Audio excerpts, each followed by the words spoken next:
हर वक्त दूसरों से अपनी तुलना क्यों करती हो? लोगों ने अपने बड़े बड़े घर बना लिए और एक हम हैं कि उसी किराए की मकान में पड़े हैं। रेवती ने शेखर को ताना मारते हुए कहा। रेवती, भगवान का दिया सब कुछ है हमारे पास।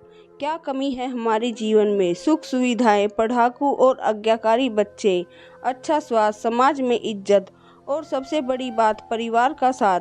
क्या ये सब कोई मायने नहीं रखता? हम बहुत अमीर ना सही, लेकिन हमारा कोई काम रुका नहीं है पैसे की कमी से। इसे ईश्वर की असीम कृपा नहीं तो और क्या कहोगी? शेखर ने रेवती को समझाते हुए कहा। मेरी सारी सहेलियां और बहनें कितने मज़े में हैं, अपने अपने घरों में रहती हैं। केवल मैं ही ऐसी हूँ जो इस किराए के घर में 15 साल से पड़ी हूँ। आपको तो पता है कि स्टेटस भी कोई चीज़ होती है। नेहा अभी कुछ दिन पहले इंडिया टूर पर गई थी। कितने सारे फोटो डाले थे फेसबुक पर, सब जल भुनकर कोयला हो गई थी। रूपा अपने नए घर की रोज फोटो शेयर करती है। आज ये खरीदा, कल वो, कितनी तारीफ करते हैं, सब कमेंट्स कर रहे हैं।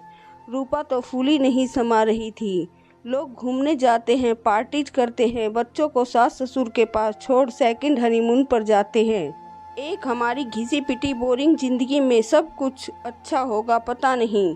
सुबह उठो, बच्चों को रेडी करो, टिफिन बनाओ, स्कूल भेजो, आपको ऑफिस भेजो, घर संभालो, सारा दिन इसको देखो उसको देखो, होमवर्क कराओ और ना कोई जाने क्या क्या। अपनी कोई जिंदगी है ही नहीं, बस दूसरों के हिसाब से जीते जाओ।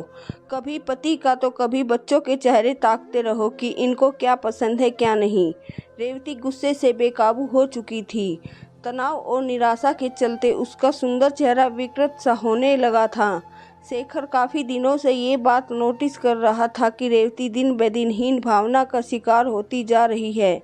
सोशल मीडिया के चोचलों में फंसकर वह अपने जीवन की खुशियां और सुख को नहीं देख पा रही है।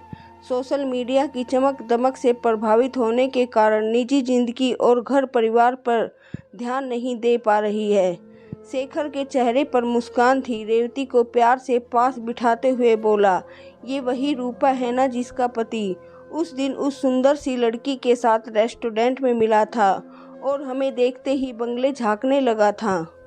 हाँ, वही रूपा, पर उसके बाद तो वह किसी और के साथ टाइम पास नहीं करते दिखा। हाँ, सच कहा रेवती, उसके बाद तो वह सन्यासी हो गया होगा ना। क्या यार, तुम्हें खुद के पति पर परिवार के अलावा पूरी दुनिया में अच्छाई दिखाई देती है। सब स्वर्ग का आनंद ले रहे हैं और तुम नरक में पड़ी हो, यही लगता है ना तुम्हें?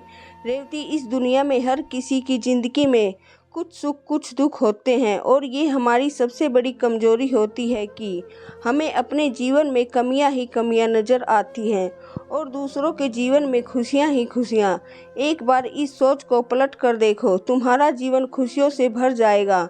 तुम अपने दोस्तों और रिश्तेदारों के जीवन के पास जाकर देखो कि वे किन समस्याओं से जूझ रहे हैं, क्या क्या कमियां हैं उनके जीवन में। फिर तुम्हें समझ आएगा कि किसी के भी जीवन में सिर्फ खुशियां नहीं होती, दुख भी साथ साथ चलते हैं। खुद के जीवन की सकारात्मक परिस्थितियां और अपने लोगों की अच्छाइयां देखो, फिर सिर्फ उनकी कमियां नहीं। जीवन जीना और खुश रहने का यही सही तरीका है रेवती, वरना सारी जवानी दूसरों की खुशियां देखकर जलने में निकल जाएगी और बुढ़ापे में जब कमजोरी और बीमारियां आकर शरीर को घेर लेगी और बच्चे अपनी अपनी गृहस्थी में रम जाएंगे, तब इन दिनों को याद करके पछताओगी कि जब खुशियों के दिन थे तब दूसरों को देखकर अपना खून जलाने में निकाल दिए और अब शरीर की तकलीफ खुश नहीं होने देती। शिकायतों का पुलिंदा बनने से कहीं अच्छा है अपने आसपास की छोटी छोटी खुशियां खोजो और सकारात्मक सोच रखो। फिर देखो तुम्हारे इस मुरझाए चेहरे पर फिर से लावण्य लौट आएगा। तुम्हारे आसपास की दुनिया एकदम रंगीन नजर आने लगेगी। तुम्हारी पॉजिटिव एनर्जी ही तुम्हारी सारी समस्याओं का हल निकालने में तुम्हारी मदद करेगी। रेवती सोच रही थी कि सच में दुनिया में खुशियाँ बहुत है, बस ज़रूरत है उनको महसूस करने की। जिंदगी में उतार चढ़ाव में से ज़रूरी नहीं कि अपना हर दिन खूबसूरत हो। हाँ, पूरे दिन में कुछ अच्छे पल जरूर रहे होंगे। आज के दिन की शुरुआत भले ही बुरी हो, पर शेखर ने जिंदगी जीने का तरीका सिखाकर उसे खूबसूरत बना दिया। वह सोच रही थी आजकल अपने खूबसूरत चेहरे को कितना उपेक्षित कर रखा है। उसने शेखर के ऑफिस जाते ही रेवती ने शिफॉन की आसमानी साड़ी निकाली, मोतियों का सेट पहना और बालों को खुला ही छोड़कर हल्का मेकअप किया। शीशे में खुद को देख वह अपने आप को पहचान नहीं पा रही थी। वह सोच रही थी शेखर सच कहते हैं, हम दूसरों के खुद की तुलना करके अपने आप को कितना दुख पहुंचाते रहते हैं और जीवन में सच्चे सुख को देख नहीं पाते।